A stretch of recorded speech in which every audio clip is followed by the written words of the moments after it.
Thank you for coming back. Morning. Did you have doubts? No, I'm so glad that you all are here this morning. We still have our overflow room.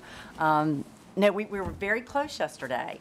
I do want to thank Mary Hines for organizing our trip yesterday, and the rain held off. It stopped before we actually held out. It was multimodal and very interesting. The view from the observation, is it observation tower? It's called the Observation Deck at the Corporate Executive Board. So Memorable name. So it was, yes. But for those of you who may not have experienced that before, the views were stunning. So anyway, thank you very much for organizing that and everybody who helped to make that possible. And thank you, Mr. Kaspwitz, for bringing us up to your urban region. It was a pleasure. Mr. Urban at Large. So anyway, it was great. Thank you very much.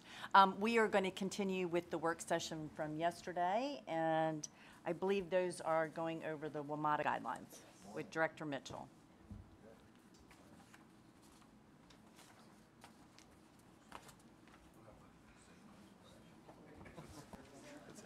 I poured you some water so you know it's fresh. Everybody walks sideways in this room. And in your packets, I don't see it pulled up here, but that's okay. So the purpose of my presentation today was just to alert you to the draft resolution that is in the packet of information and has also been posted on the website. And let's see. Since you don't have it up, I did want to just highlight a couple things. And as you may recall, I gave you a PowerPoint presentation last month. And the PowerPoint presentation actually summarized exactly everything that's in this resolution. And again, this is the guidelines that the CTB will be utilizing to potentially review any withholding actions in the future, but also it discusses the implementation of the WMATA-related reforms that are in the legislation for this year. So we have presented this, or provided a draft of this to the Northern Virginia Transportation Commission, and as a reminder, that's the group of Northern Virginia localities that are members of the WMATA Compact, and they would be most affected by any actions by the CTB that fall under this policy. That group is reviewing this right now. We expect to get some feedback from them later in July. However, this has been developed with quite a bit of input from the localities as well. But just to, again, remind you of the items in here that are addressed in the, from the legislation.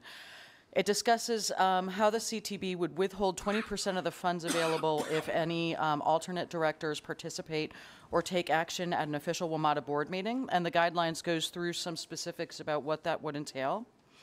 It also discusses the withholding related to whether or not WMATA has adopted a detailed capital improvement plan covering the current fiscal year and at a minimum the next 5 fiscal years. So that is also outlined in more detail in these guidelines. And then the requirement that if any operating assistance from the Virginia localities increases by more than 3% over the prior year's operating assistant, that could also trigger withholding. And that is probably where the most detail is in these guidelines, because it is probably the most complicated of all of the provisions to calculate. And just a few things to highlight that are in there. Anything that would not be included in this calculation is any service, equipment, or facility that's required by applicable law, rule, or regulation. It discusses capital projects that were approved by the WMATA board before or after the effective date of this provision. And this goes into some detail about the types of capital projects that would when there are operating impacts related to a capital project, that not be counted against the subsidy increase. This does include some detail along those lines. Anything that's related to a capital project it has a state of good repair purpose. Operating subsidies that are related to service disruptions caused by implementation of capital projects. So for example, when we have additional operating costs that are due to the Safe Track program, when they have to shut down lines, and as you know, there's going to be a number of line closures over the next 3 years, that because of the need and the importance of those mitigation requirements, that those would not also be counted against the subsidy impacts. Payments or obligations arising from or related to legal disputes or proceedings between or among WMATA and any other person or entity would not be included. Operating subsidies for specific WMATA transit services that are 100% funded by a single WMATA member jurisdiction. And there are a number of cases, particularly with some bus service, or capital projects that are called reimbursable projects, where a single jurisdiction may pick up 100% of the cost for those because it's something that has a specific benefit to their jurisdiction. And so in that case, again, that would not count against the subsidy. And then regularly scheduled adjustments of the subsidy allocation formulas by WMATA. As you may know, there's a formula that describes how operating costs are distributed among all the jurisdictions. That gets updated every several years as new population information is available. As the system changes, it's based on how much system users are in each jurisdiction. As that information gets updated, it may impact, particularly as we tend to see more and more growth of the WMATA system occurring in Virginia, that type of impact of those kind of inputs would not count against the subsidy increases as well. It does also include a provision that would allow the WMATA board to take actions that would mitigate an impact to their operating subsidy if the CTB did find that the subsidy increase exceeded the 3% threshold. They could take actions that would then release the funding back to that jurisdiction, those jurisdictions as well. So this again will be coming before you in September for a more for a final vote. We do expect that we may get some more comments from the Northern Virginia jurisdictions, as I mentioned before, at the end of July. If there are any additional changes, we will modify this and make sure that it's available to all of you and post it in a public place. And if you have any further questions, I'm happy to take those. Questions, Ms. Hines? I actually don't have a question. I just really want to say thank you, Jennifer. This has been really complicated. The legislation had a lot of areas that needed to be paid attention to, and I think the way that you have worked collaboratively with the jurisdictions to sort of provide us a better, more clearly defined way to judge these things has, I hope, put us in a spot where we're going to be able to move forward collaboratively and continue to fund WMATA. As somebody who's spent a lot of time thinking about this, I think you guys have done an excellent job, and I really do want to commend you and the MVTC for the work that went into this. So thanks. Thank you. I can't take credit. There's a lot of staff who had a lot of input into this. I do want to also mention a comment that Mr. Whitworth made last time about how this is going to occur. This does include some description of how WMATA needs to provide certifications to the CTB by July 1st of every year that addresses the specifics of these provisions. As in addition to that, if there's any changes or anything that occurs throughout the course of the year, particularly related to the governance provisions, they're also required to notify us immediately of that as well. And then as far as the 3% withholding requirements, or the 3% subsidy requirements, it does also require WMATA to provide us with a explanation of that operating subsidy increase, including any items that they may have disallowed or taken out of the calculation under these provisions, so that we can review those and agree on those before any action is taken. So there's a process also addressed in here too. So, Thank you for addressing that. sure. Any other thoughts or comments, questions? Okay. Great, thank you. I will just say thank you. I appreciate too Ms. Hines' comments about recognizing that this was a complicated process, and to you and your staff and the collaborative work with MVTC I think was really important. So thank you. Thank you. Okay. Let me ask you this. So we go into the action meeting.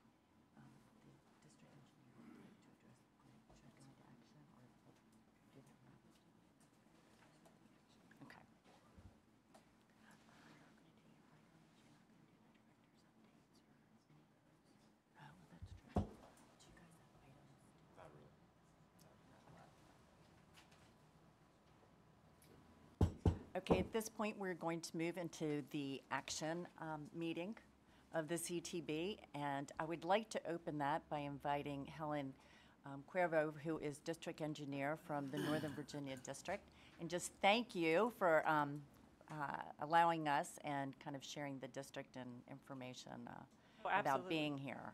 It's our pleasure. And we hope you enjoyed the beautiful city of Alexandria.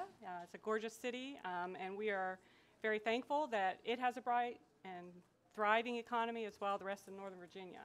But for us to keep that humming, we have to do a lot with transportation, and we have to use every mode possible. We have great partners like Fairfax County. We have Tom Bashadny here, but City of Alexandria, we have Loudoun and Prince William and Arlington as well that work side by side with us to improve all of the networks to help get our folks from point A to B in the least amount of time. And that can be walking, which is truly a way people go to work up in this region. That may be unusual, but they walk, they might hike, they might bike, they carpool, they slug, they van pull, they take a bus, they take the metro, and they take the highway systems. So it takes all of us working together to get that done.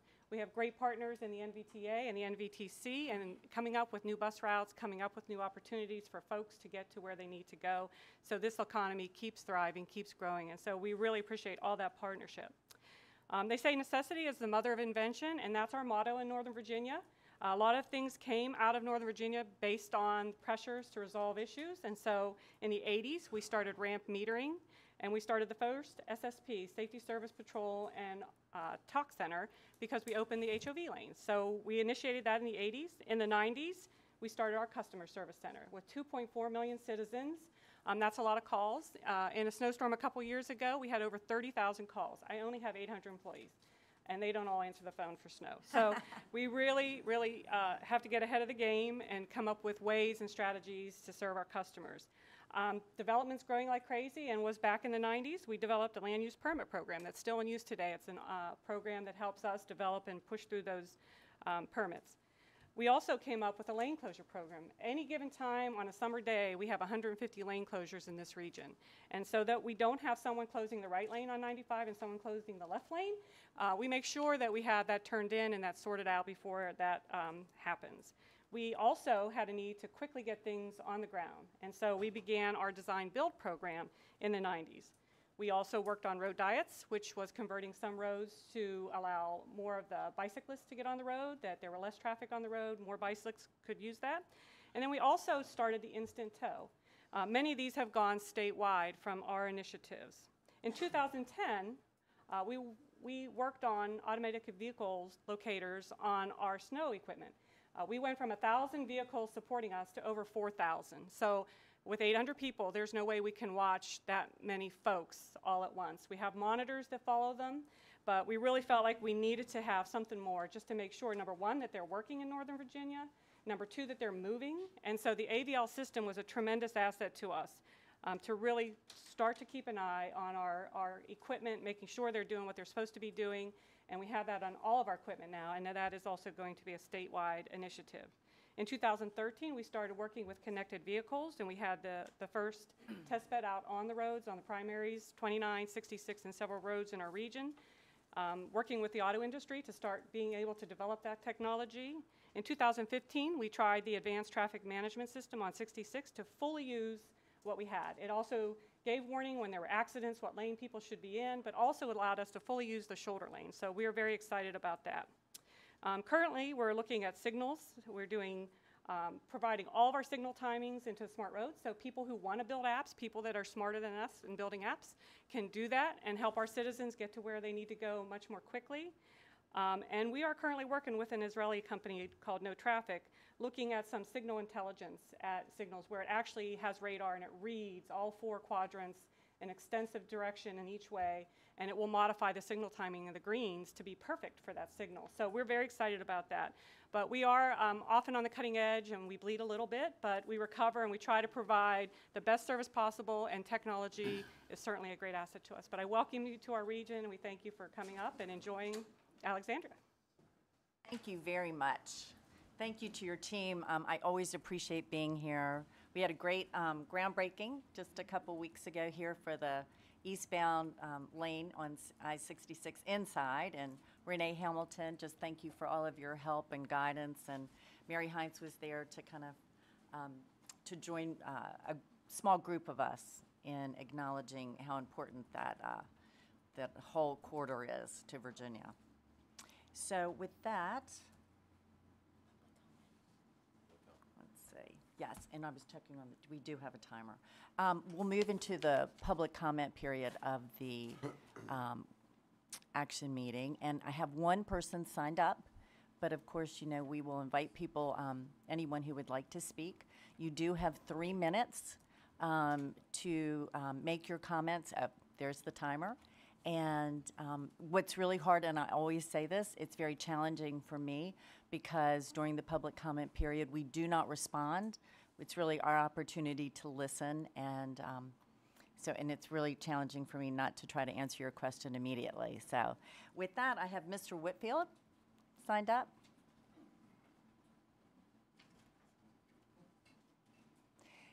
Good morning, Mr. Whitfield. How are you? Good morning, Madam Secretary, members of the CTB. I'm Rob Whitfield with the Fairfax County Taxpayers Alliance and also with the Committee for Dulles for 20 years. In the last 25 years, I've been to over 5,000 transportation and land use meetings. And so I look at it from multiple perspectives.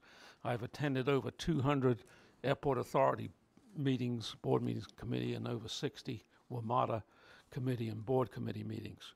And so I see the good, bad, and the ugly. And so first to Helen, thank you for the road resurfacing crews who are doing a good job in Reston, and to your safety patrols who are always welcome on our roads. I don't know which challenge is it. First, this room and the fact that we have so few people here it doesn't do well for the CTB. You're only up here once this year, and the fact that we have very few people from the public doesn't help you do your outreach and communications. I don't know how you should better do that, but I do think that you should consider having some kind of citizens advisory committee to help you interface with the regions. Obviously, in places like Fairfax County, we have transportation advisory boards and so on. But it's pretty sad when I'm the only speaker at the annual public input at the Northern Virginia Transportation Commission and the authority. It means that there's something not right in the communication process. And I'm not an expert at communications. I just tell you what I see.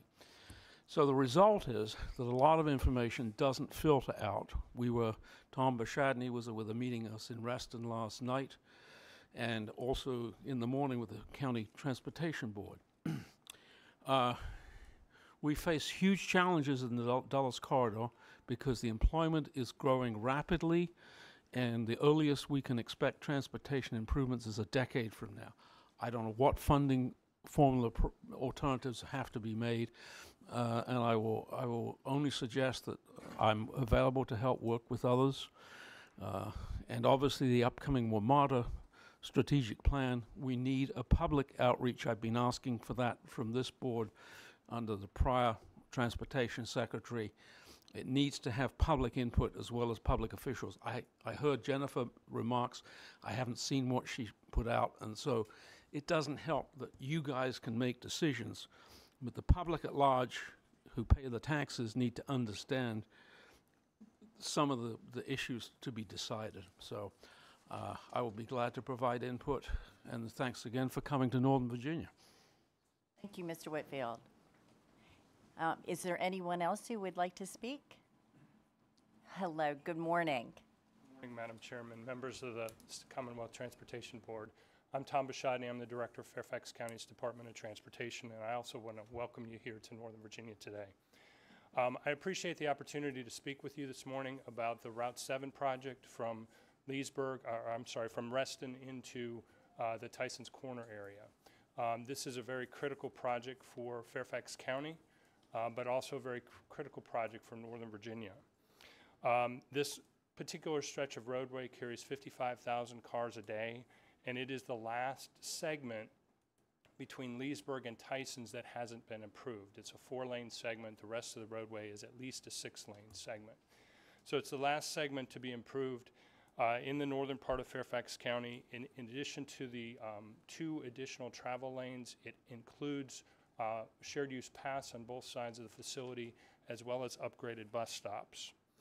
This is one of the 17 what we call Tysons-wide improvements that have been identified to support the future growth in Tysons, which is the county's largest major activity center.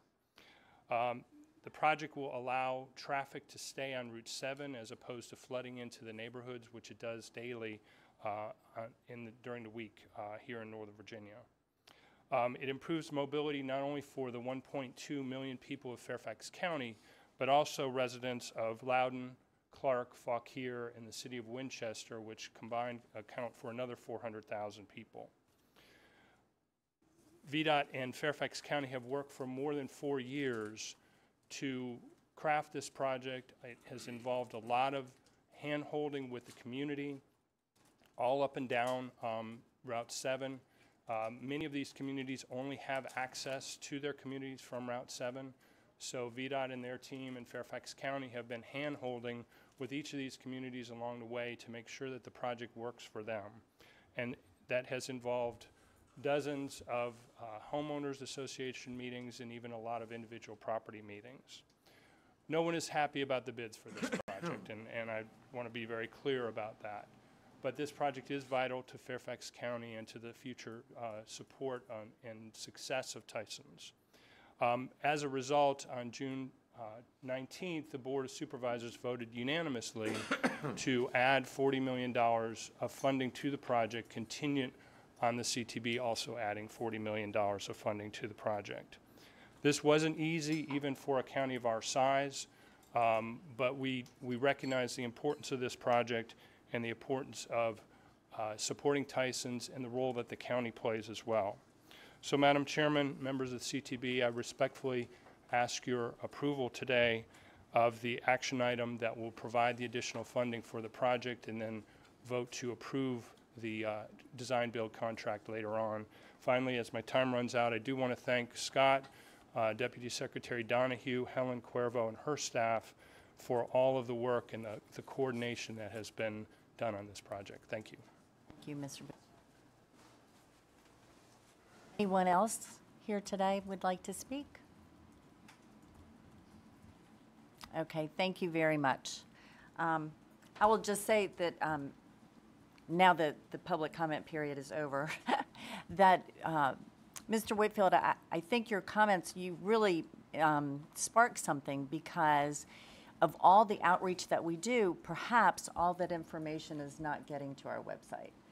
So I just want to verify, make sure that all the opportunities for outreach that we are conducting across Virginia is actually on the website. I know with just outside 66, as I was preparing my remarks, as we were doing the groundbreaking for the eastbound widening inside, checking with Northern Virginia, that just for outside 66, there were more than 350 opportunities for outreach with so many stakeholders. And that kind of outreach actually takes place all over Virginia.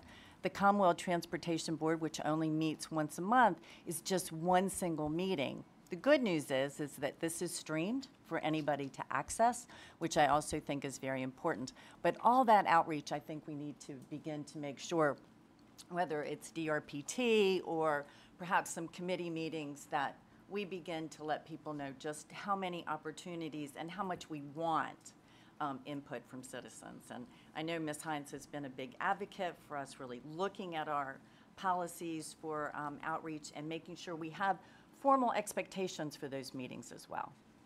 Madam Secretary, if I could just to remind everybody, we have the CTB hosts fall and spring meetings with the public, and we've been doing that very consistently. And we get, up here we get a number of people who do come to the meetings, not a lot of comment, but it's a real opportunity for people to talk to VDOT staff and also NBTA and NBTC staff about what's going on, and then share any thoughts that they have with us. So I feel like, twice a year, there's something that's called a CTB, a formal CTB meeting that happens out in Fairfax, and we slide our time to be convenient to the commuting public here in Northern Virginia. So, for a body that meets 10 times a year, we're adding 2 more times that we're out in the public. So I just want people to remember that as well. I always just think those are the formal meetings that we have, but there's just so much public outreach for projects. I'm just thinking about yesterday with 81. We're doing 12 public hearings just on the 81 study. So, but the comment's really important to me because perhaps not people know the amount of outreach that takes place, and so I really thank you for bringing that up today. With that, do I have a motion to approve the minutes? So moved. Second. All those in favor say aye. Aye. Those opposed? Okay, thank you. Ms. Pryor. Good morning. Good morning, Madam Secretary, members of the board. I'm here to talk to you about Route 7. If you recall, I briefed the board last month on issues related to our expected smart scale budget increase based on the award of the Route 7 Phase 1 and 2 project. The lowest price proposal exceeded the cost estimate by $95 million. And then based on modifications to technical requirements and minor scope modifications, we anticipated an additional $80 million being required to award the project. Since I briefed you, VDOT has completed the best and final offer process with the offerers and received final price proposals that will indeed require an additional $80 million to award the project. Fairfax County, as Mr. Bashadny mentioned earlier, approved a $40 million increase from the county to contribute towards that. We are recommending funding the entire award using $40 million from the board and the $40 million from Fairfax County. The $40 million from the board would come from $13.2 million in Northern Virginia District grant funds that have been previously unallocated to projects. They were funds set aside by the district to address cost increases on existing projects. And then an additional $26.8 million in surplus high priority funds from projects statewide that have come in low for award, and so they're now surplus. We've learned several lessons as we have journeyed through this process. As I mentioned to you last month, we have extended the time for VDOT to validate and review the scope, schedule, and estimates in all of the projects being submitted for round 3. We've also added additional review. Central office, district staff will review every application that's been submitted and confirm the scope, schedule, and budget. In addition, central office, location and design staff reviews an additional 10% of those projects and validates those as well. We will also have our central office, location and design staff do a cursory review of all applications that have been submitted to identify any potential issues. And with that, I'll take any questions on the process and the recommendation. Somebody lurking behind you too, Kim. She's aware of my presence. He does that.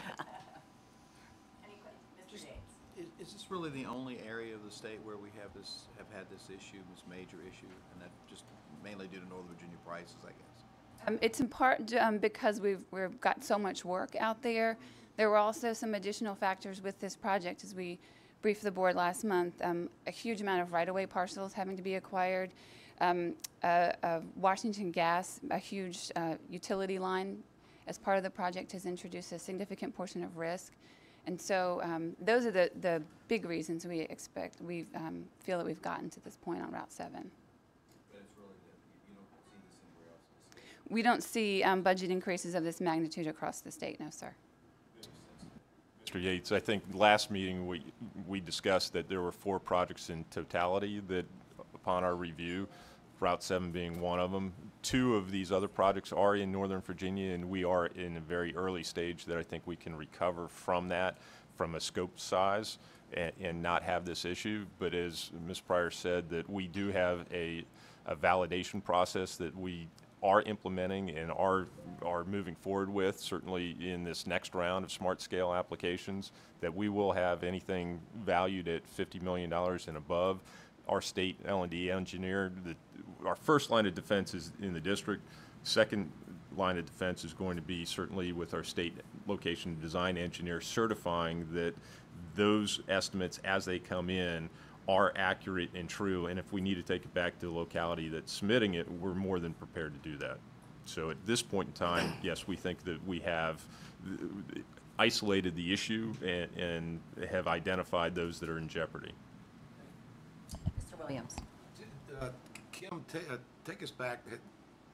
I was reading something about how the project scored originally. Can I actually Why did I know you were going to pop? Well, I believe last time the board, Madam Chair, posed several questions about how would these projects have fared in round one if we knew. How did it score the first time? It scored the first time. The phase one had a score of 1.05, and phase two had a score of 1.16. They were the two lowest scoring funded projects in Northern Virginia, but as you all recall, we had around 300 applications in round one, and we funded slightly under 50%, or slightly over 50%, excuse me, of those. And so they were far from the lowest scoring projects in the Commonwealth. We had many projects that scored 0.0 something, and these scored over a 1.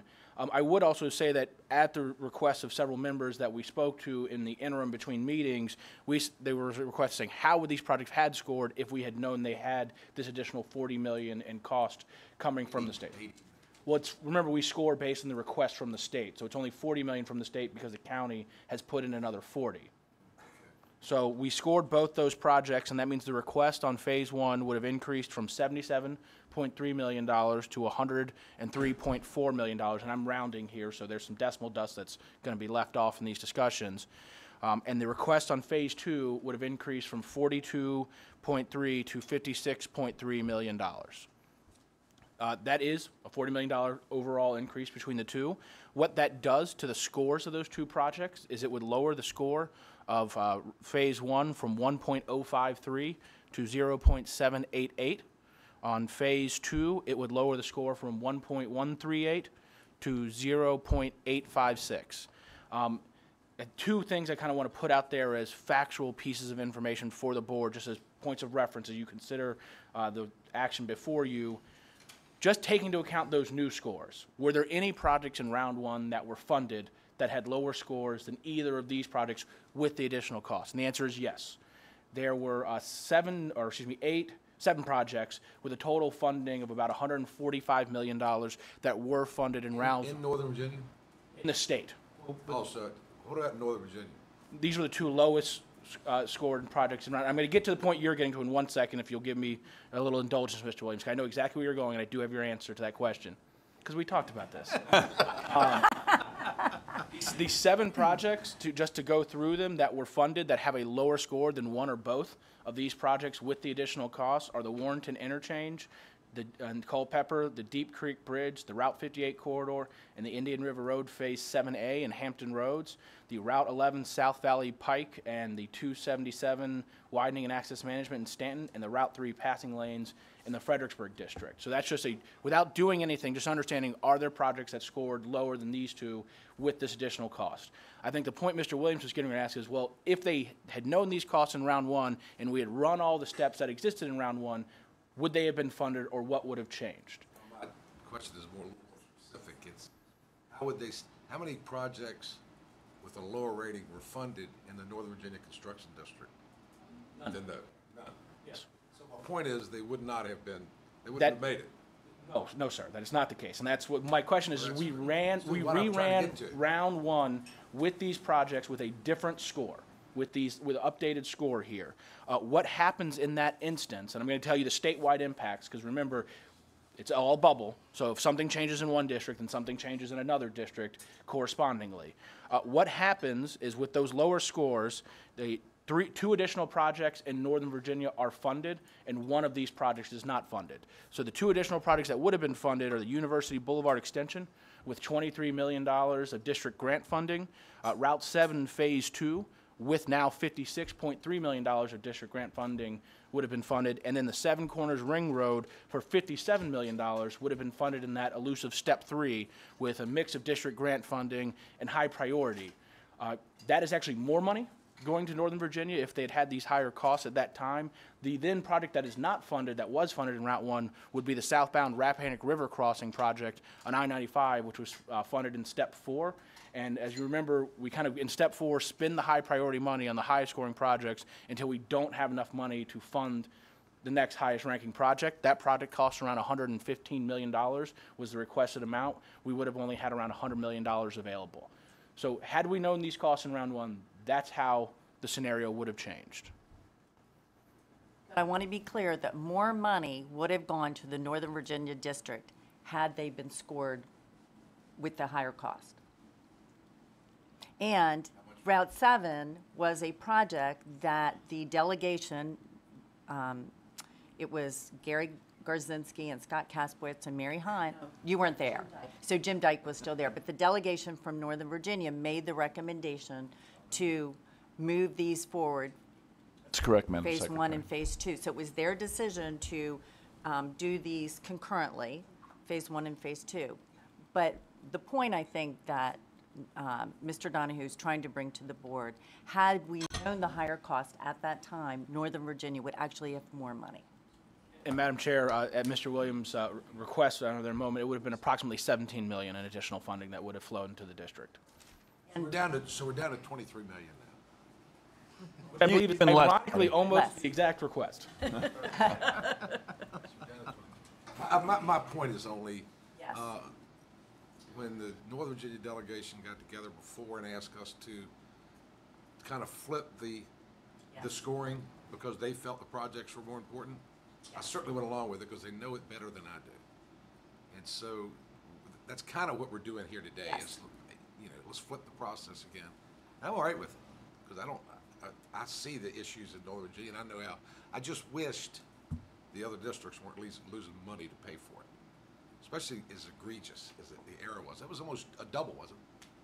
I believe it was approximately a 40% cost increase, but I would stress no project in the other district is being canceled I or understand losing that, those but funds because of I this understand that, action. But I'm sure if I called somebody in Hampton Roads and said, could you use a couple $1 million, they'd be like, yes, we could flat out use it. I'm sure there are folks in Northern And Virginia as well. there's projects that they'd love to build with it. So that's kind of I did have one question. Mr. Brown. So is the, too much for me.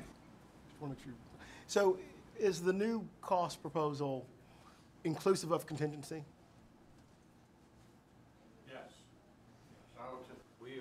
Wherever you are, Gary. Mr. Moore. Trying to get out of the way. It is, and I've spent more time on a project like this because of where it went than I normally do, and it kind of ran some of the wickets. The first thing that we did in going through the best and final, when I briefed you last month, I said, number one, we were optimistic on, so that's part of it. The other thing that happened is this $200 million gas line, and you're with the, that was not foreseen. That was not identified to us through the smart scale process. Otherwise, we would have built that risk in. But shortly afterwards, it came in, and it does drive the cost up. To have two major projects going in the same space, that could be, we can't discreetly pull it out, but that could be in the $30 to $40 million range because there is a cost to both companies. And I would submit that Washington Gas is doing the responsible thing in doing this at the same time because it's a very tight space and we only put the public through it once. So it's going to be higher cost for both them and us, but it's the right thing because you're in this very tight space. So from my perspective, this was part of it that was an unforeseen circumstance that probably is best value for the Commonwealth to do at the same time and just swallow that part of it. The other part is the technical requirements that I talked about, and we went in and in the BAFO reduced from our bid was about 278, 279, I think it was 278.9. It's down to just under 253. It was actually the higher cost number because it's had a higher technical score, same bidder, but we went exactly by our process. So we cut the technical requirements down, and that took that off about 26 million off the score. And then the other thing that was out there, as we said, was it's a tightening market, and I think that's something we're going to continue to watch because we're doing some other calculations, and for instance, paving costs are going up year over year. That's going to happen, and we're just going to have, and it's not spiking, but as the commissioner calls it, an inflection point. Right now, it's gradual, but as you get towards a mature recovery, In the 2006, 2007, we had prices going way up, and then of course they dropped. So those are the four components. We've hit the technical requirements. I think the gas problem is one that is probably in the public interest to do, and we've cut the costs as best we can. Two good companies. I mean, these are two of our, if you took the top 5 or 6 companies that operate in Virginia, they are two that when they take a job on, it's going to get done, and it's going to get done right. So I don't know if that answered maybe more than you asked for. Well, it does. I mean, I think the concern that I'm getting at is, have we wrung it? I want to make sure we didn't wring it too tight because these various variables are moving. You don't want to get to a point where you have to come back, right? No. So we want to make sure we have that. Yeah. So I'm hoping we didn't take all the contingency out of the deal. We have reduced in order to get to this point. We have reduced the contingency and we've reduced the CEI. We've gone through a drill. The other thing I've done is personally met with the CEO of the company, and our teams met Monday to also go through cost cutting, and we went through a target below our number to say, look, because if you go to try to hit the number, there's going to be right-of-way costs. I said, what is it we can do? So I believe that we are set up to work with them as a team. They're a company we've worked very strongly with in the past, and we have a number out there to get below that. I believe that we're in a good position to run this project very, very tight. And they've built, I also believe they've built enough risk into this thing that if we work this close, we can do this. This cost that we're asking is very close to some numbers we had run in 2011, and I think this is the right number. It's going to take some tough management to get below that, but we can do that. And Madam Chair, Mr. Brown, I would also note this isn't a design bid build contract. This is a design build contract. So it's a fixed price contract, unlike a lot of other types of work where if there are unforeseen things or certain types of delays, we're 100% responsible. I don't want to give you the wrong impression. We haven't transferred 100% of that risk under design build because it's not economical, but we do transfer a lot more risk under this type of contracting mechanism. So certain other things now will be at the risk of that contractor. So we are paying a slight premium, but we're paying that premium to kind of mitigate that risk longer term in this deal. Secretary. Worth. What is the amount of the gas issue, additional amount that the gas issue came about? I won't get a discrete number from the company because they're not going to show me their books because they have to protect themselves through a contract. If I had to guess, I'd say 30, maybe 40. I mean, because you've got along this whole 6+ mile stretch, they are in the same space. Somebody's got, and they're going, when there's a weather issue, they're going to have to deconflict the whole way. So usually it's one company in there working with just utility relocations required by the project. In this case, you've got 2 major projects going on in the same space, and that's a significant risk. That's my guess, but I couldn't pull out a discrete number. I understand. And when did we learn that there was this issue? I would guess 2 years and a half ago. I'm sorry, it was right before we were starting the RFP. March of 2016. It was during the RFP. It was after Smart Scale and when we were putting out the proposal that they came to us. So it was at that time then that we knew we were going to have possibly a $40 million deficit. Is that correct? I don't know that we had it defined at that point, but we knew we'd have some higher risk, yes. My point is, I think this board needs to be apprised when something comes up. That was a year or so ago. Now we're dealing with a contract that time is of the essence, I've been told. If we're going to do it, the contracts have been let. But this is a conversation we probably should have had a year ago. Do you disagree with that? No, and that's something that I certainly could do better at and we should do better at. And secondly, Mr. Donahue, the 7 projects that scored lower, but that was all under the under the step 4 process that we adopted, where we allowed each of at the beginning to utilize high priority funds for their highest high priority fund project. Was that correct? Madam Chair, Mr. Worth, that is not correct. Yep. Those 7 projects were funded either in step 1 or step 3. So that means they were either funded with district grant program or a mix of district grant program and high priority funds. Remember, round 1 had 4 steps, and round 2 we eliminated that original step 3, if you will. So in round 1, the steps were you spent the district grant money on the highest scoring projects until you couldn't fund the next highest scoring one. Right. Step 2 was you funded high scoring projects with high priority that were ineligible for district grant. So something submitted by an MPO, a lot of your PDCs put in acceleration and deceleration lanes in 81, for example. Step 3 was then every district got some amount of high priority money because we used the remaining district grant funds and then matched that with high priority funds. Right, that's the step I was thinking. Okay, of. I'm sorry. So yeah, step 3. And then step 4 was we spent the remaining high priority funds on the highest scoring projects after that could be funded. Right, but, so that's how those lower scores got money was through that step 3 process, is that correct? Madam Chair, Mr. Whitworth, that is how one... You said there were 7. I think you said there were 7. I did, and it's a mix of that. So 4 of the 7 got the funding in step 3. 3 of them, 2 in Hampton Roads and 1 in Stanton, were actually funded in step 1. I've had some concern about it, but let me say on the outset, I'm going to support this. But this is what troubles me. We are now making a decision, but we're not basing our decision, or we're not saying what we're basing the decision on. We're going to make a decision, we're going to vote on it, and $40 million additional money will come out of high priority surplus. 24. 27. Yeah. Out of surplus. And I assume that, does that use up the surplus? I should stress, Madam Chair, we've awarded, I believe, approximately 40% of the round 1 projects. So there may be more surplus or there may be more deficit as those additional round 1 projects are awarded. But of the current surplus that is in hand, that does not use it all, I believe we have about 52 million. So it would use approximately half. But we think and know that there are other projects throughout the state, possibly in my own, that are underestimated.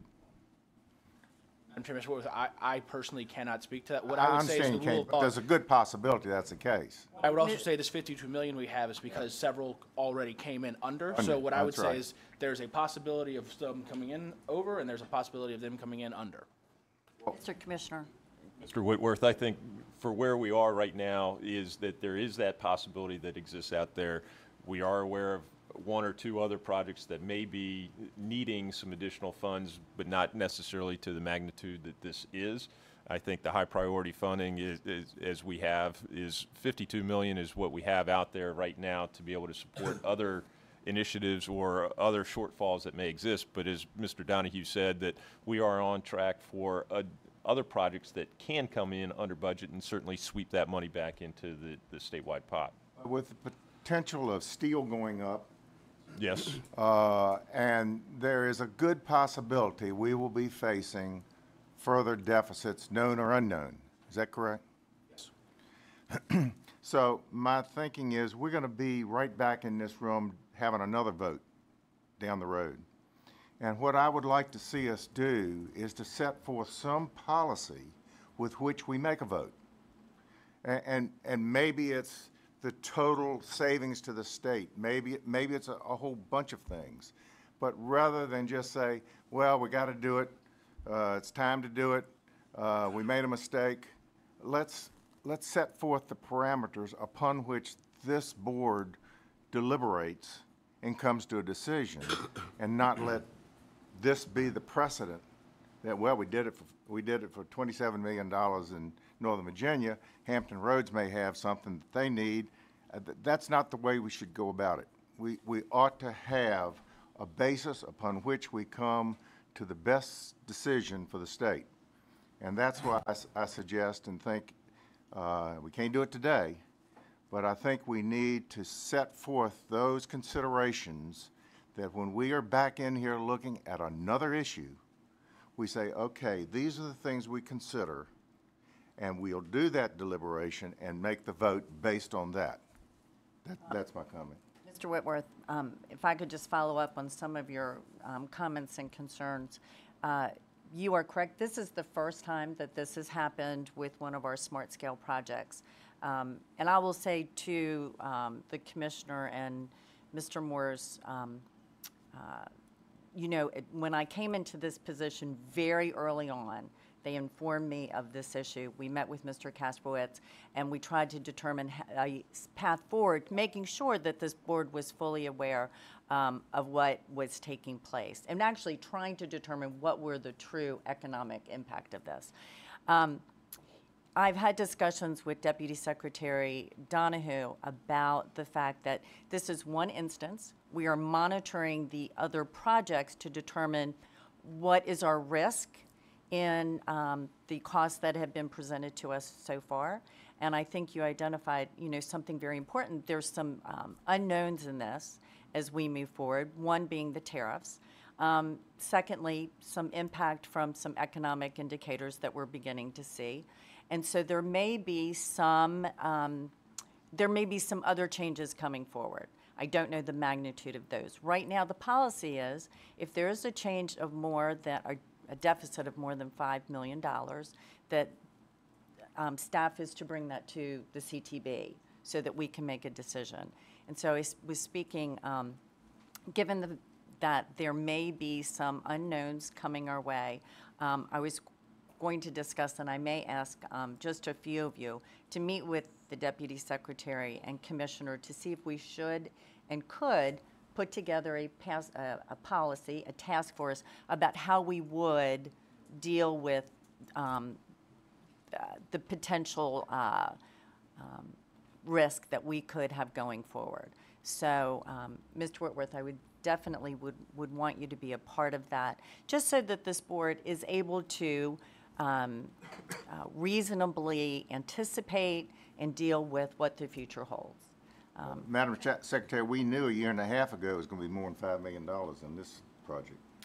I personally did not know that, but somebody did. But now that we know that, we want to go forward and make it as transparent and be as smart as we can with the responsibilities that we have. Ms. DeTonk. The policy, as I understand, per this resolution, as it stands today, is that the project will be rescored and evaluated. Why enhancements in the policy could be made, that's pretty definitive that it will be rescored. And until your comments earlier, we had not seen any of the rescoring and how it played out. So I think at the minimum, having that information in advance would be extremely helpful and beneficial to the evaluation as it currently stands. Because without that, it really negates the whole point of Smart Scale and what we're trying to do with the program. So thank you for providing that information this morning to us, but in advance would be helpful as well. And Madam Chair, to the issues I've heard raised, just want to report back to the board. I think the three things that I'm hearing you want us to work on. One is just if we have a product that's been selected where a new risk has been introduced into the potential procurement there, some type of mechanism for feedback to make you aware of that in advance rather than receiving a bid 12 months after that has a problem, which would give you more time to prepare.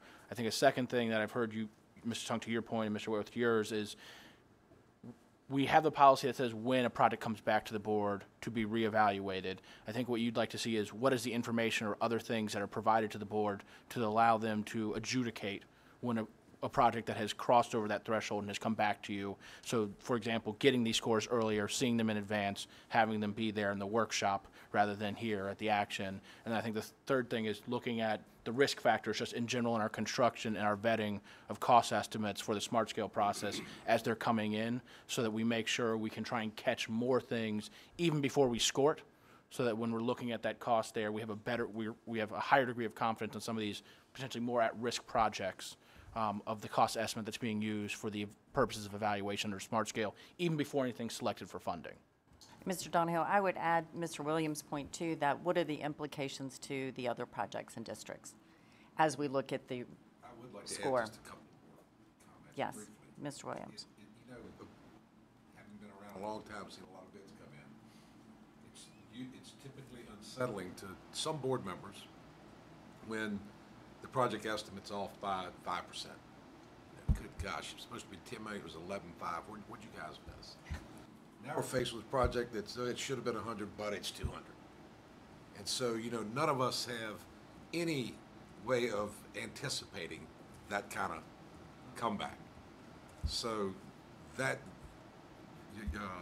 Mr. Whitworth's issue with, we should have known this a long time ago. But the one question I did want to ask is, who put the original project estimate on? I don't want anybody to squirm, but I mean, was it us, or was it the county, or was it our folks? It was our folks. Okay, all right, I just wanted to know, not Yep. because it's a problem with that, I just wanted to know where that miscalculation was, or really not, it's not allowing, they didn't allow for a big issue. We assume full responsibility. Right, okay. So I'm fine. We need to know early. And Madam Chair, to Mr. Williams' point, I think that that third point I made earlier about putting in some extra checks for certain types of projects and the smart scale process is getting directly at that point. So, and we've had several discussions about this since this issue came up. We were actually having an additional one this morning about follow-ups of how do we operationalize when estimates are coming in from the district for particularly projects over a certain size, what type of level of review happens at the central office just to create some tension in that process to make sure someone's asking a secondary question, particularly when we're dealing with projects of this size and scope where the magnitude of an error or a mistake or assumption that turned out to be wrong could be drastically greater than on a $3 million project or something else of that nature. If I might add to recognizing that we're about to embark on another round of smart scale, we've been out to the localities, sent additional notifications on scope, schedule, and budget, reinforcing that fact that we have the tools, use our assistance in developing those estimates. We are going to go as soon as April or August 1st, once we get those final applications back in, starting the verification process with the district. So this is very important to us. I don't want another bust in an estimate such as this. This is embarrassing in my mind that we're $100 million potentially over the estimate that we had. It's not going to happen again. Here's my comment, that if we'd have attacked it in the beginning and said, whoops, and rescored it, let it drift on down there, I don't have any doubt whatsoever that the Northern Virginia folks wouldn't have come to us and did the same thing they did the year before, which is we need to push these back and push this up. And we'd have all unanimously gone along with it, because it's what we typically going to do for a district that is you're coming to me and you're telling me it's more important than the ones that scored a little bit better. I'm going to go along with that. And that's what would have happened had we done it then. And then this money wouldn't be coming out of these other districts. We wouldn't be scrambling around draining our surplus in the high priority fund. We wouldn't be doing any of those things. There would just been something in the Northern Virginia district that wasn't built. Just like the first process. Yes. Exactly. We bumped one Agreed. out and bumped one in. Had we known, we'd have been the board. I don't have any doubt that if we'd have known back then and identified it, these projects would still be getting built, because that's what we'd have done. But it would have come out of, a different pot of money than it's coming from now. So, Mr. Dodson. in hindsight, Madam Secretary, just ask a couple questions. So percentage-wise, how much is it over budget? I mean, I heard the dollars. What percentage-wise, Mr. Donovan? I believe overall on the total construction cost, it's somewhere around 30%, 30 to 40%, and I'm using a range because otherwise I'll be more precise but less accurate. And I guess the question, not at least as anybody, but so Washington Gas has this big project. We have this big project. So we didn't know that Washington Gas had the project, or it's just bigger than we thought that it was? Mr. Dodson, again, I'm going to speak to my understanding is that at the time we scored the project, I do not believe we were aware that the gas line was moving forward, as was noted by the chief engineer previously. Somewhere along the process between when we spoke to you last month and when this project was selected, we were made aware of that. I think one of the things we are going to seek to do and come back to you on is recommendations where how we as staff provide more visibility to you all as board members about when new risk or other things are introduced to projects selected through this process. Why wasn't y'all aware of a huge project of Washington Gas? Mr. Dodson, I cannot speak to that. I don't know if it wasn't planned or if they did not communicate with us. What I will say, and there are others on this board who can speak to this better, utilities tend to have a fair amount of leeway in the actions that they take, particularly in the easements that they have. But I can also try and have folks look into that issue and come back to you at the next meeting. For example, Mr. Donahue, how big is the project for Washington Gas? I believe it's how much?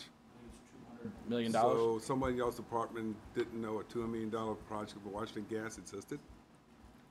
Madam Chair, Mr. Dodson, to be clear, you don't want me engineering or procuring anything. So I was not personally involved in that. My understanding, though, is at the time the project was selected, we were not aware of that. In between when it was selected and when the bids were submitted, we were made aware of that. I think as the Chief Engineer and Commissioner both noted, we need to create a better feedback loop to you all. I think the point you may be noting is perhaps we need to have a better upfront coordination with some of the utilities as well on this issue. It seems, and there again, I'm not being critical, Mr. Donahue, I just got here, of course, but somebody needs some peripheral vision. That's what's going on around. Maybe Mr. Moore could answer I that can more answer clearly. part of it, and this is not, I don't have an inside loop in Washington Gas, but as our understanding, they were on a federal mandate to upgrade their line. We did not know about that, and when they saw this project, they came to us afterwards, not immediately, but as we were getting ready to get this thing to go out to bid, and said we should do this at the same time. That actually is probably the best thing for the traveling public, for them to do it. We're in the same space, and we should, yeah. But it was not something that we understand they had planned before we went and did the scoring. Don't know what their internal works are. So, Mr. Moore, to your point, it was not made public prior to this project being selected that project was going to go forward. And I just spoke with county representatives. They were similarly unaware of it. And again, I think we would all, Mr. Williams and I have had many discussions after these meetings about some of the interactions between contractors and utilities and how sometimes they work well and other times they work differently.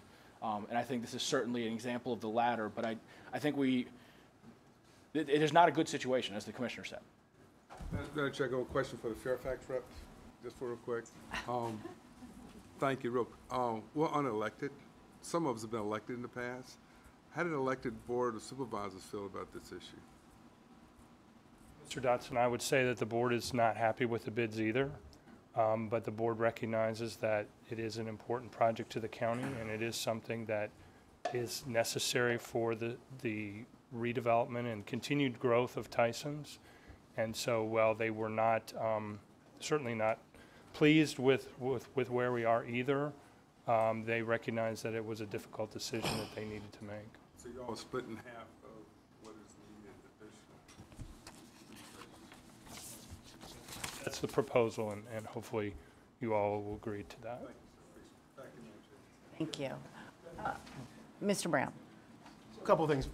One, it sounds like what happened here was that once we became aware that WGL wanted to, or was going to do this project, we then made a decision that it made sense to do it at the same time, which then forced the cost increase. Is that what happened? Because I don't believe we made a decision to advance with this project, and my understanding, based on what Mr. Moore said, is they then made a decision to do theirs then. It's not that we did ours because they were doing theirs. I believe it was the opposite. Right, but what I'm saying is that the cost increase occurs because we're doing it at the same time. Madam Chair, Mr. Brown, I believe to the points the commissioners raised is there are several factors that went into the cost increase here. The utility line is the one that we've spent the most time discussing, but I believe there are other factors dealing with the amount of work in this region, the unique nature of this project, and some peculiarities with this particular bid, its technical requirements, past estimates, and even the estimates that were then used in smart scale scoring. So, Mr. Brown, if you're asking me to identify what is the key sin in this, I will not pick one of those four. Okay. There are several. That point's well taken. So here's what I want to say, Madam Chairwoman, is that I'm going to support this. In echoing part, because of what Mr. Williams said, that this was a project that ultimately the region came together and they said, look, this is our priority. And we've always said that smart scale does not make the CTB dumb because it's smart.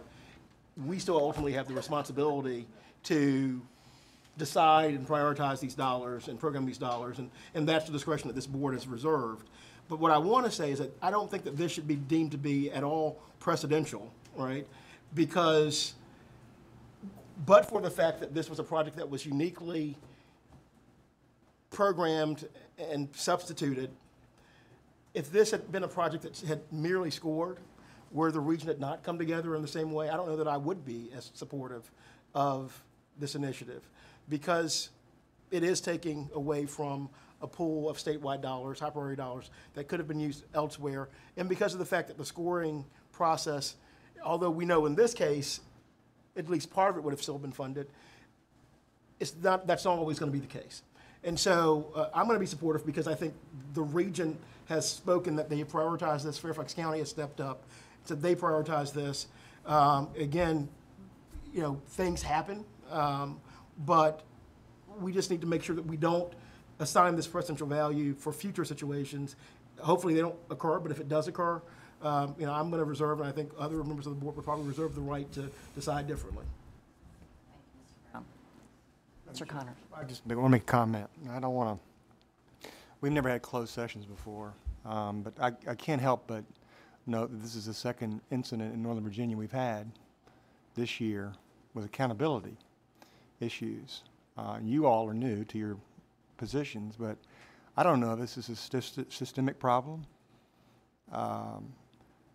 We're supposed to be good stewards of taxpayer dollars, and I've got to believe we need to hold somebody or something accountable. And I don't know how we had that discussion, but I think, again, this is the second incident we've had in Northern Virginia, not construction related. Well, I'm not sure, well, okay, but I'm not sure what the first one was. But as far as smart Snow scale removal? and the bidding, and that is being dealt with in a different way. But I'm just saying from a bidding responsibility, you know, It's a from a management bidding issue. process. It's a management issue. Yes. At the end of the day, it's a management issue. And I think I guess we're accountable for those issues. And I'd like to show some accountability. I appreciate that. Thank you. Mr. Kaspowitz, did you want to? Well, I Since you're the one remaining person. I appreciate all the comments made by other members of the board, Madam Secretary. And to Dixon's points, we don't have guidance on this. I think the initial work that we did was good, but we're now faced with making a decision with no criteria to guide our decision. I would suggest that one of the things we might consider would be the cost of delaying it to a future round of Smart Scale. And given that we're already in round 3 of Smart Scale, Gary, could you give us even a rough estimate of the differential in cost if we did wait to round 4 or perhaps round 5 to do this project? It wasn't the entire project, but if you did the entire right-of-way and utilities and then did half the project, which would be closer to fitting in the budget, it would be just that second stage construction. Probably one estimate that I did back of the envelope, and we did a high and a low, came in a little bit over 80 in construction, a little bit under 100 all in. We had a very detailed outside estimate done, and when that was escalated for inflation for 6 years, construction came in about 100 million, and all in with CEI. There'll be additional right-of-way because things change in the meantime, so all in probably about 120. So that's kind of the low and the high. That's an additional cost to what we face today. That's additional cost, yeah. So that would be a significant factor, I think, in decision criteria. What's it going to cost us when we finally do it? I guess the second comment I'll make is to Marty's point. This it's easy to forget the amount of work that we did on this early in the first round of Smart Scale. It was the biggest selection of something outside of the projects that had scored within the we're going to build it range. And I think we did come together as a board based on the local knowledge of the board members and make a good decision. This is a project that's, as Tom has said, is critical to Northern Virginia, especially the redevelopment of Tyson's Corner. It's going to be extraordinarily disruptive for 6 years. We're going to take the traffic and basically tie that area in a knot, even with our best efforts. Our goal at the outset was to not extend that to 12 years. And I think one of the things we should consider in this as well is what are the impacts of a delayed decision. And I will tell you in this case, the regional impacts will be very, very significant. To put that critical route through 12 years of construction or planning or right-of-way acquisition, I think will have a significant impact on that portion of the county and all of the counties west as well. So just a couple of comments. I appreciate the commentary and the discourse that's gone on this today. I do appreciate those who've said they're willing to support the resolution. It is a critical regional issue, and I think the staff has worked hard to come up with a solution to it. I do agree with Hap, though. I think we need more information on how this actually occurred, and specifically not only the reason that it occurred, but what we've done substantively to make sure that it doesn't occur again. Mr. Casper. I'll commit to coming back then in the September board meeting and identifying the root cause of the issues, as well as put together that presentation as to what we've done, certainly in the smart scale, and what we're doing moving forward to make sure that these estimates are accurate. Further comments? I will just close this before the vote that within a month of the commissioner and I learning of this, you all knew about this. And so we made sure that the board was aware that this issue had arisen. And, you know, the commissioner and I will commit that we will look at the underlying cause and that we will try to develop policies and strategies going forward, because this is not going to be the only issue that surprises us. And so we as a board want to be as transparent and accountable as possible. So I thank everyone for their comments this morning. We will find a better path forward. And so with that, do I hear a motion? Motion to adopt the resolution, Madam Secretary. All those in favor say aye. Aye. Those opposed? No. Any abstentions? Okay, thank you. Chair? Ms. I'd Hines. ask, the thing that I have been thinking about a lot in the context of smart scale is the fact that we are actually funding things out in year 6, believing we have funded them all. And as people have noted today, we have varying amounts of risk associated with changes in the price of materials, et cetera. And when we did our smart scale allocation last year, one of the things our region did was decide not to spend almost $10 million worth of our district grant fund, partly worried because of the level of activity we knew we were going to have in Northern Virginia, that we would have some escalations outside of what could ordinarily be covered. Well, we've been proved right many times over that are holding back something. But I am struck by the fact that we don't have a reserve, that we don't have anything to sort of help us manage these situations. And so I guess my request is for you all to think about that a little as we head into smart scale, this next round of smart scale. I really just, you know, the 6-year plan was everything's real in the first year and then the out years are a plan. But as smart scale continues, we have more and more committed money in those out years. And I think that is just a risk overall to our construction program. And as much as I appreciate all the work around this particular project, I think that is the bigger looming question, and what is our strategy financially to manage that?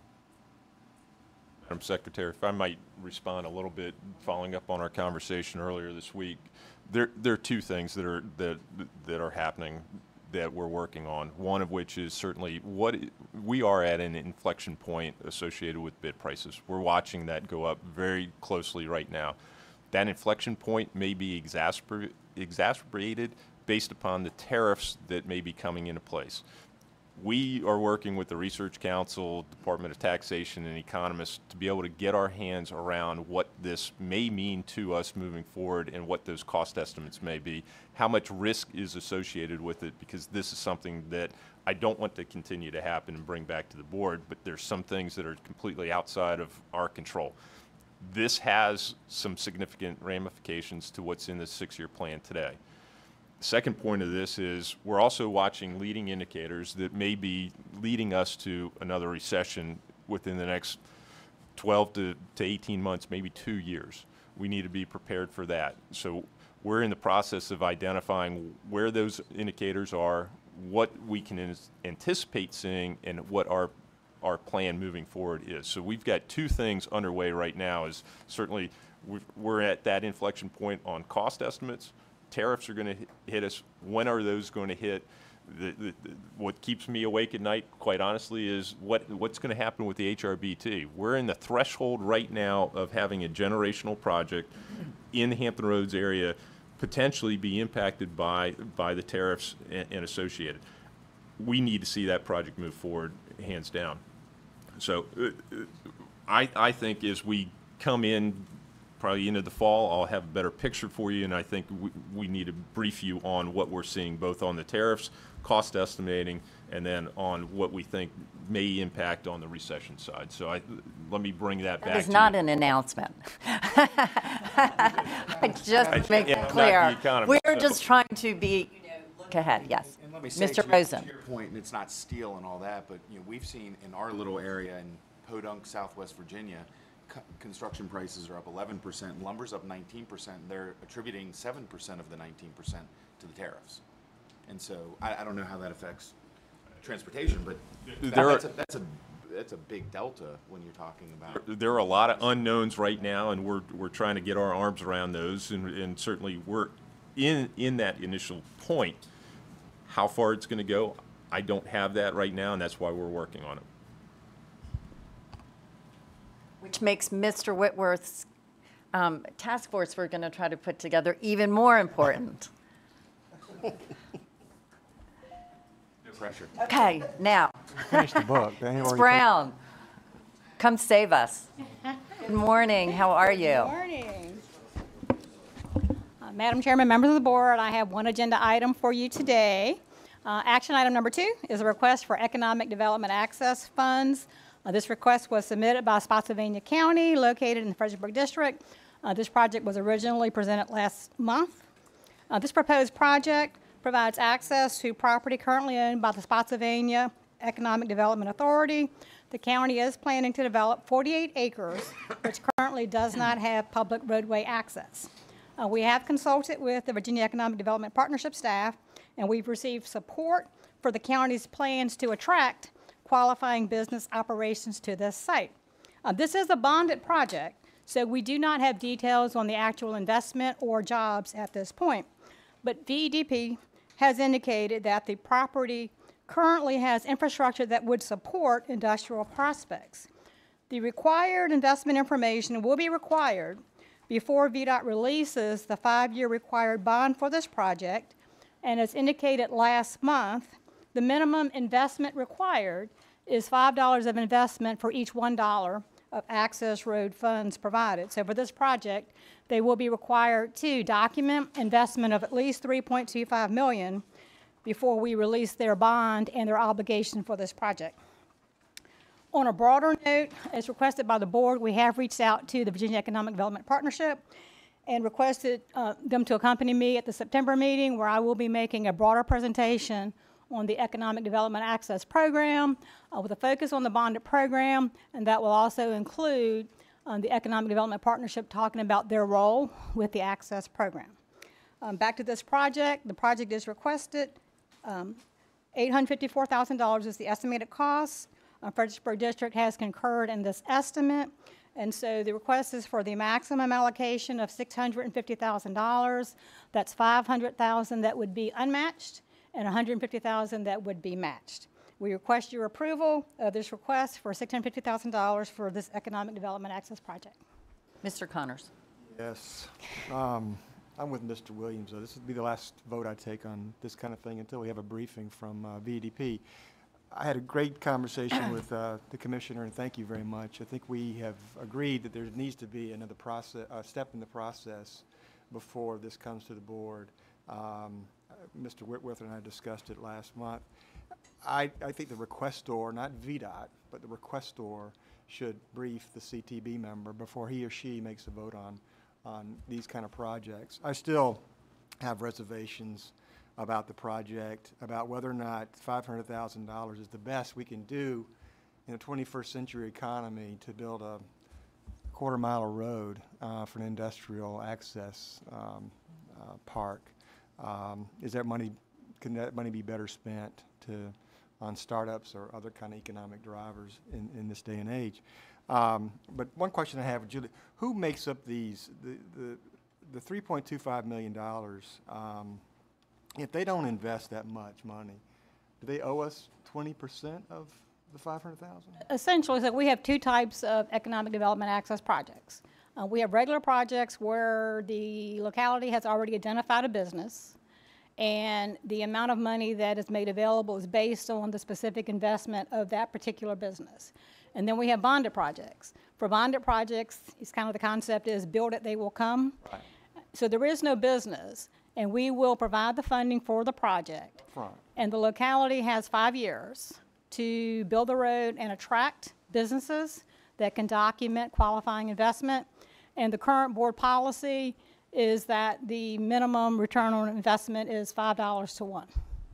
They owe us 20%. If they don't comply with these terms, They would have to return the entire allocation, or it could be a partial reimbursement if they had partial investment.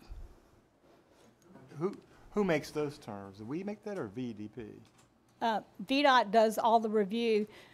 What VDP does is they actually qualify the business. So they have criteria that will determine whether or not it's a qualifying business.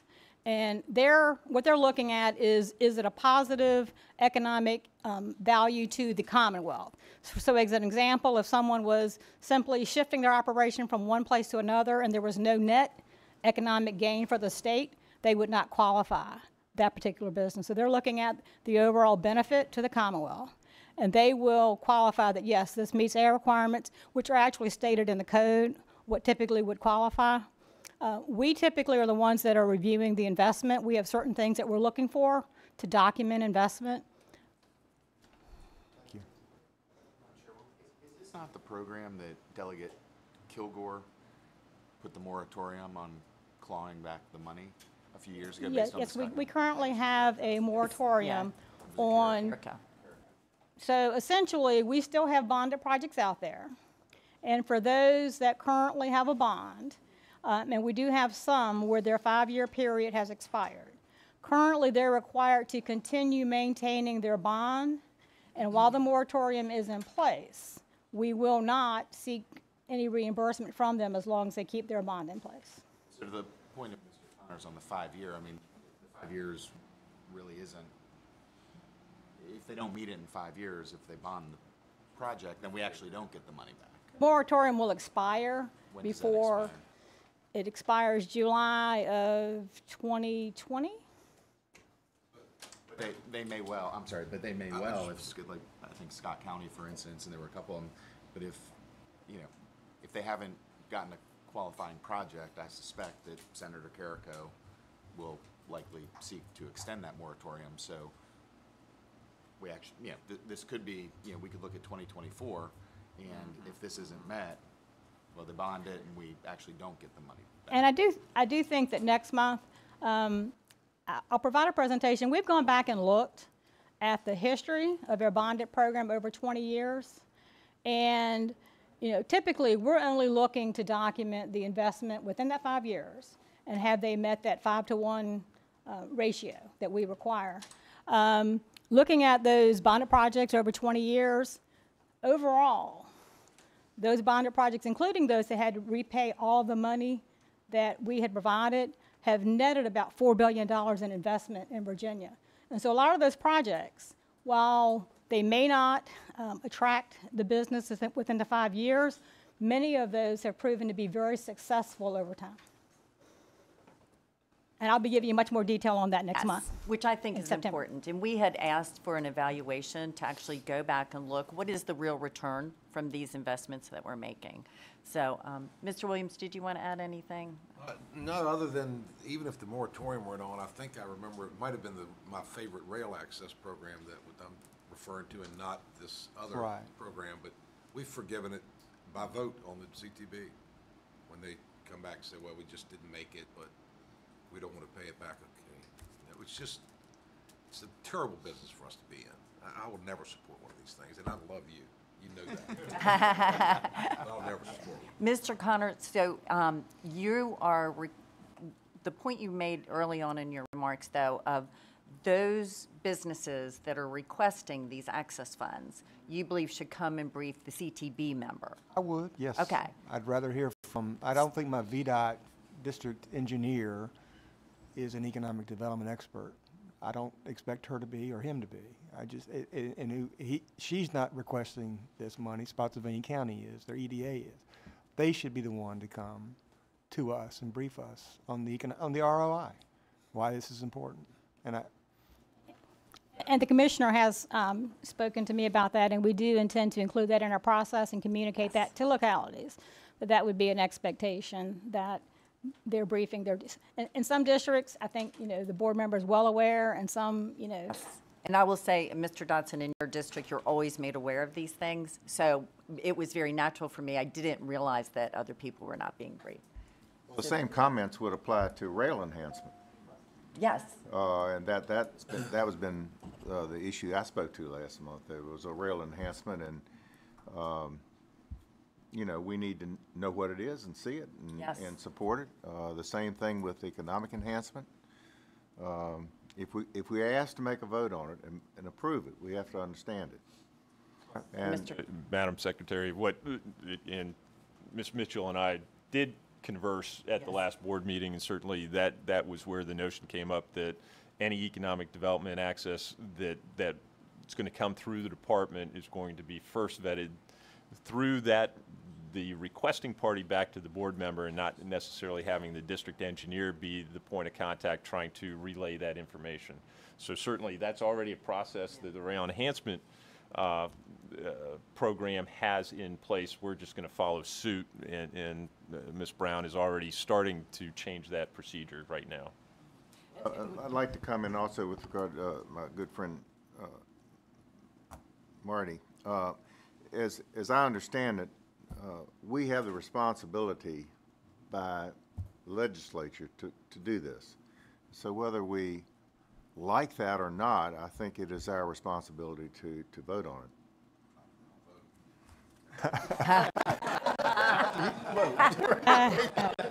That responsibility. Okay. Do I have a motion?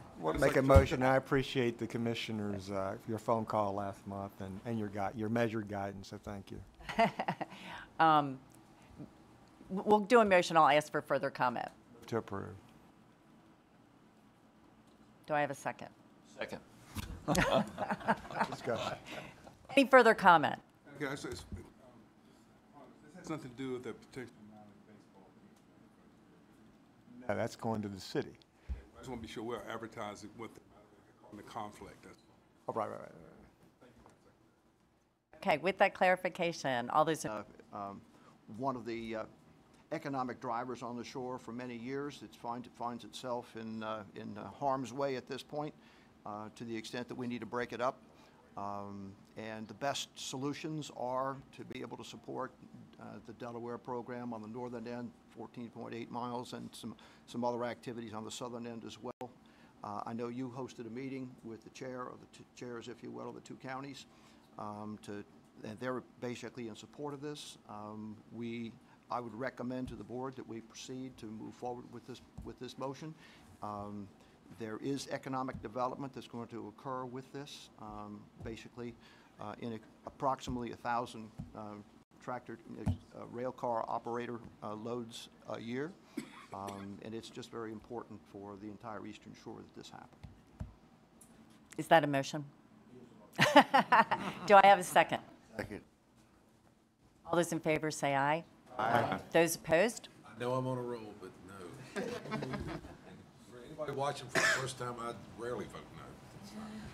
That's not true. It looks bad today. Thank you. 3 today, Marty. I know. Mr. Moore, welcome back. Morning again, Madam Chairman and members of the board. These should be two easy routine ones that are good for the department and the Commonwealth.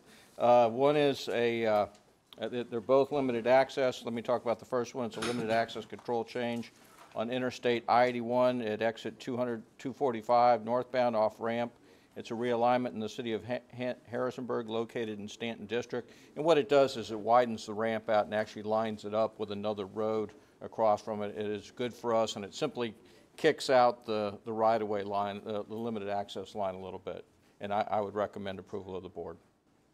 Move. All those in favor say aye. Aye. Those opposed? The second one is approval of a proposed limited access control change on Route 639. This is adjacent to the current 95 project, but it's on the 639 project going on there. Again, it involves limited access associated with I-95. There's reconstruction and widening in Caroline County, located in the Fredericksburg District. And what this does is allows for a right turn lane as you come off, and it adjusts the alignment. Again, very routine, and it's good for moving traffic in the area, and I recommend approval of the change. To approve. Second. All those in favor say aye. Aye. Those opposed? Thank you, Mr. Moore. Mr. Donahue. You've been very busy this meeting. We're not even doing Smart Scale. We have several months. Good morning, Madam Chair, members of the board. I'm here before you with the resolution that we discussed yesterday regarding the Transportation Partnership Opportunity Fund Guidelines revision. Again, as we noted, this is a very discrete and narrowly tailored change that would allow these funds to be used to support state transportation agency services. What we are really seeking here is just a slight delay in when the timing of the economic development comes in. If for whatever reason it does not come in, again, the state transportation agency would be locked out effectively of those funds until such time that they do meet the criteria laid out in the Commonwealth Opportunity Fund. There were some questions asked yesterday regarding the reporting requirements. I did want to go let the board know I reviewed the guidelines last night. There are already reporting requirements laid out in the guidelines that are a part of the grant agreement, so you don't see that in the Be It Resolved. And I think, Mr. Tunk, you may have been the one asking about that, but that is something that we put in every one of these grant applications, and it's currently spelled out in the guidelines. I'd be happy to answer any questions. I have a motion. Madam Secretary, I noticed there's loan provisions in this as well as grant provisions. Do we have any outstanding loans in this program? Madam Chair, Mr. Malbin, I do not know the answer to that. What I can say to you is we have not awarded any loans in the last 4 years and 7 months. I'm assuming there is none. I do not believe there are any, but I don't want to misspeak. I know for certain that none have been awarded in the last 4 years and 7 months. I have not been made aware of any either, so. Madam Chairman, Mr. Commissioner. what I'd say is Laura Farmer's behind there, lurking back there and saying no. She's right. She manages this program. program. Can I tell you that I could not see Ms. Farmer through you, so I did not know you were back there. I wouldn't know how to take that. Well. Okay, with that, do I have a motion? So moved. Second. All those in favor? Aye. Those opposed? Thank you, Mr. Donahue. Mr. Moore?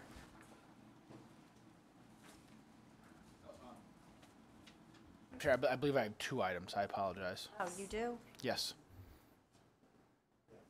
Oh, I already crossed you out. My Sorry. apologies. Welcome back, Mr. Donahue. Yes. Madam Chair, members of the board, the second resolution that I have before you this morning is one dealing with the safety performance targets.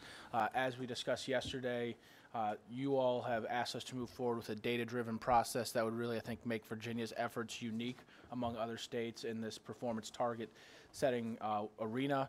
That, however, will take some time, and the federal government wants us to submit a target by August 31st, and then again by October 1st. We will not be able to complete that data-driven process by that time, so we would like your approval of a target that we can submit to them to meet their reporting requirements with the proviso, which is in the resolution, that we will implement this data-driven process and come back to you in the near term with a target based on the process you've requested. Secretary. Mr. Whitworth. I see the targets. Could you tell us how those targets relate to 2018 numbers? Yes, sir. Madam Chair, Mr. Whitworth, those targets are based on a 5-year annual trend line for each of those 5 areas that are laid out. And so I believe for fatalities, that trend line brings you to 840.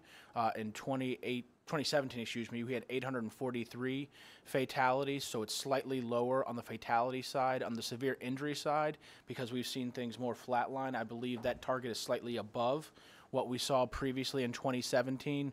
What I would say more generally, Mr. Whitworth, is they are more closely in line with what we experienced last year than with what a lot of other states are doing, where they're setting a 5-year rolling average, which would have, again, had us have to reduce 100 fatalities in 2018, which, based on where we are today, we do not believe is realistic, feasible, or appropriate to set as a target.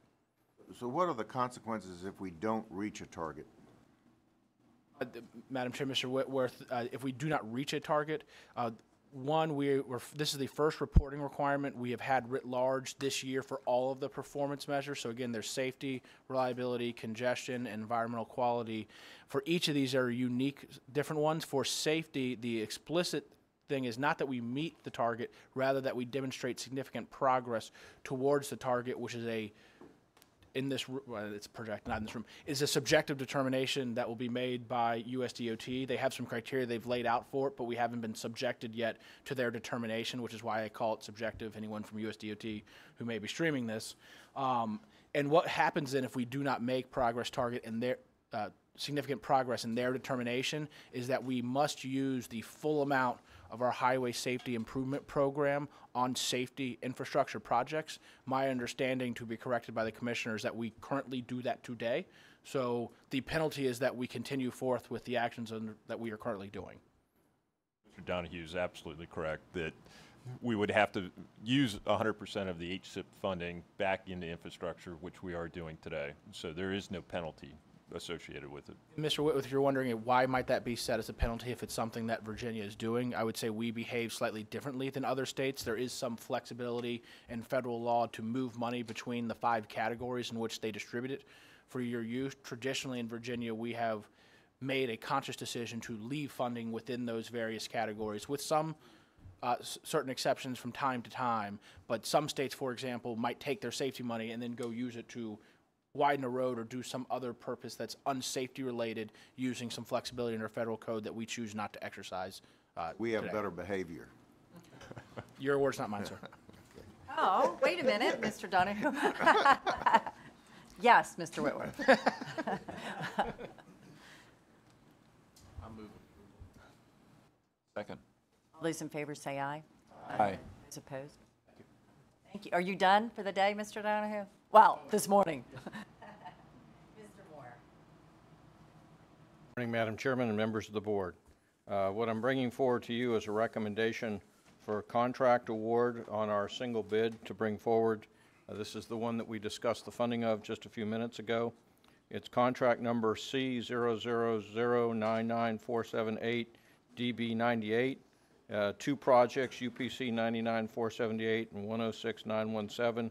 They're both Route 7, and you can see the numbers on your sheet in the packet.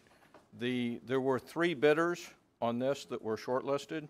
One of those, the bid did not go forward for price because of a low technical score.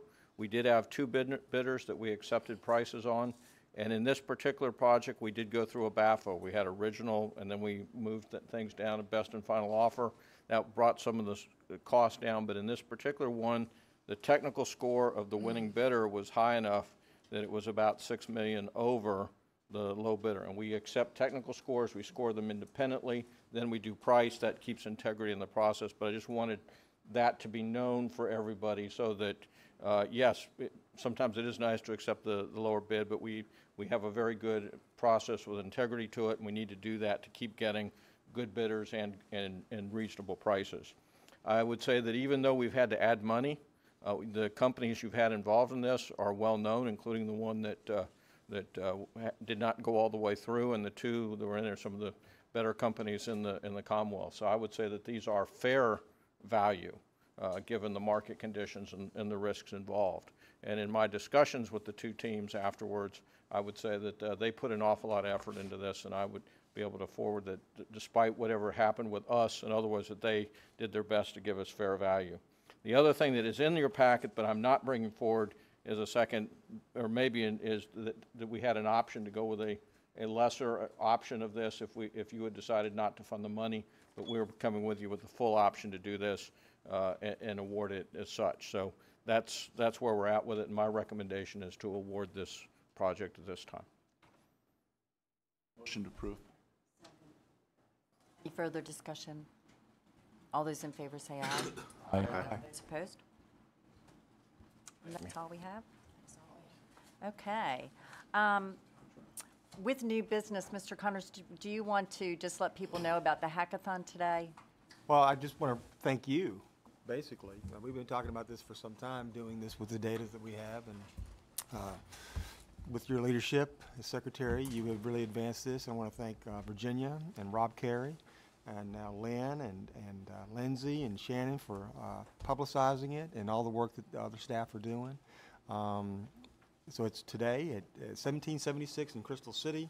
It's ongoing right now, right? They were on TV this morning. Yes. And we're going over there after this, and whoever can come, I would advise you to come, because we can replicate this around the state. Everybody has a community college, everybody has a university, everybody has a high school in their district, and every one of those students and entrepreneurs can participate in these hackathons. And I think these hackathons provide us with an opportunity to look for new economic development opportunities, and also to rebrand VDOT as a cool place to work. No offense to civil engineers, but you don't have to be a civil engineer to work at VDOT anymore.